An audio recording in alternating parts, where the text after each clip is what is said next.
In a quiet village nestled between green hills and flowing rivers, lived a boy named Belangsun. From a young age, Belangsun stood out, not because of wealth or status, but because of his insatiable curiosity. While other children played games in the fields, Belangsun could often be found under a tree, dismantling old radios or reading tattered books borrowed from a traveling library. Belangsun's family was poor. His father worked as a carpenter, and his mother sold vegetables in the market. They couldn't afford much, but they gave Belangsun the one thing he needed most: encouragement. Ask questions, his father used to say. Even if no one has the answer, asking is the beginning of knowing. By the age of 10, Belangsun had taught himself how electricity worked.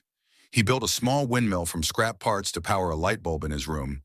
The villagers began to call him the little professor, watching in awe as he repaired phones, fans, and even the old village radio. One day, a local teacher named Mr. Lunso visited the village. When he saw Belangsun's inventions and notebooks filled with complex equations, he was stunned. "This boy doesn't belong only here," he whispered to the village head. "He belongs to the world."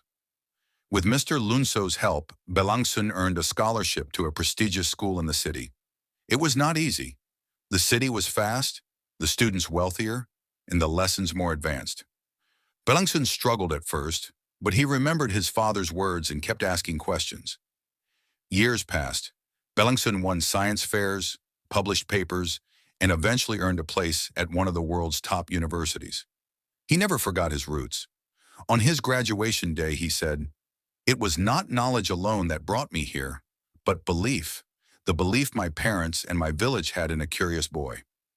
Years later, Belangsun returned to his village, not as a visitor, but as a builder. He set up a school and a tech center, bringing education and opportunity to the children who, like him, dream big under the stars.